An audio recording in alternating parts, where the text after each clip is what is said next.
Então, o que é o passo 2? Caso o POP tenha sido realmente cumprido, vamos avançar e vamos começar a dar sequência na análise da anomalia. O que é análise da anomalia? É a busca sumária e rápida da causa imediata, ok? Da anomalia. Causa imediata é diferente de causa fundamental.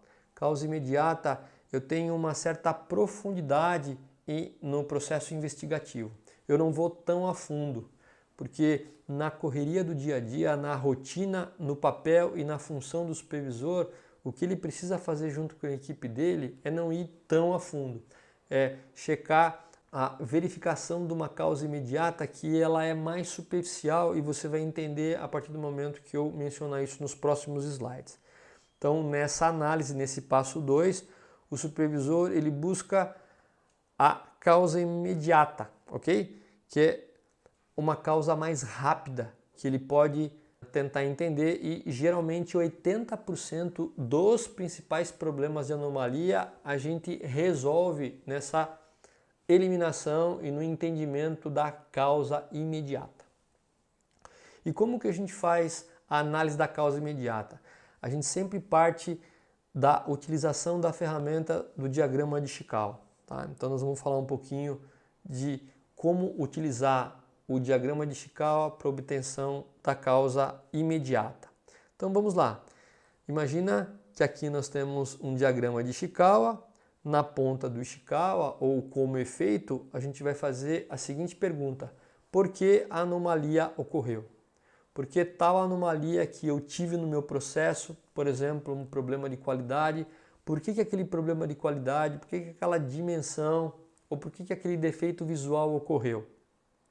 Então, baseado aí nos 6 M's, nós começamos a fazer algumas perguntas visando a busca da causa imediata. Então, por exemplo, em cima de material, a pergunta que você tem que fazer juntamente com a sua equipe: houve alguma mudança na matéria-prima?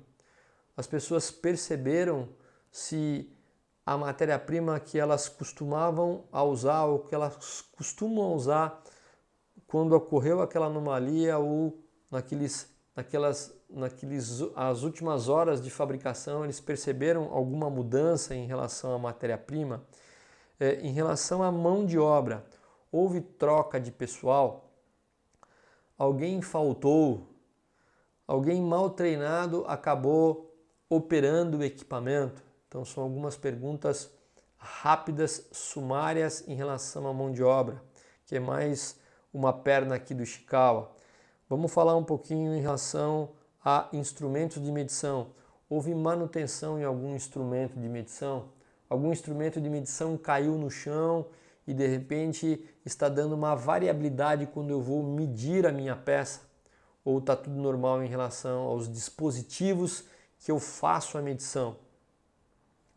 Em relação à máquina, houve alguma manutenção da máquina ultimamente? Eu tenho sentido alguma variabilidade ultimamente no meu equipamento? E em relação ao meio ambiente, houve alguma mudança climática que pode ter influenciado naquela anomalia? Então, basicamente, isso é a identificação, é a busca de causa imediata. Em cima dos 6 M's, eu tento entender algum tipo de variabilidade que aconteceu naqueles últimos dias, naquelas últimas horas, aonde de fato ocorreu a anomalia. Então, algumas dessas variações podem ter impacto na ocorrência da anomalia. Nós não vamos falar em relação ao método, porque o método aqui é o procedimento operacional padrão. A gente checou isso na primeira tarefa do supervisor. Por isso que nós não mencionamos. A gente está partindo da premissa que o procedimento operacional padrão foi sim cumprido pelos operadores. Por isso que no restante dos 5 outros M's do Ishikawa, nós fazemos essas perguntas. Então aí é o passo 2, onde o supervisor precisa tratar essa anomalia. E vamos lá, pessoal, como analisar a causa imediata, né? Como o supervisor faz esse tipo de análise no Ishikawa que nós acabamos de mencionar? Então, primeiramente, ela deve ser feita no local de trabalho,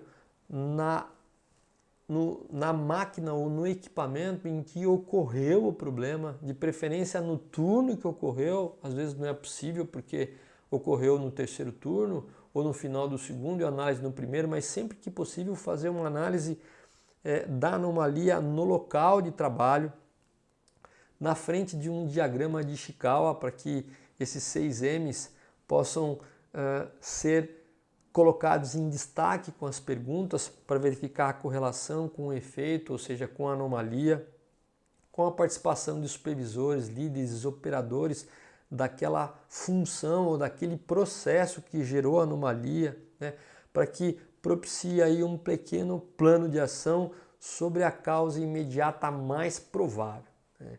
Então o objetivo de fazer isso é para que realmente gere um plano de ação, para que mais tarde, quando o relatório de anomalia for preenchido após essa análise que nós vamos comentar, o gestor, o gerente, ele possa analisar e complementar a análise que foi feita pelo supervisor.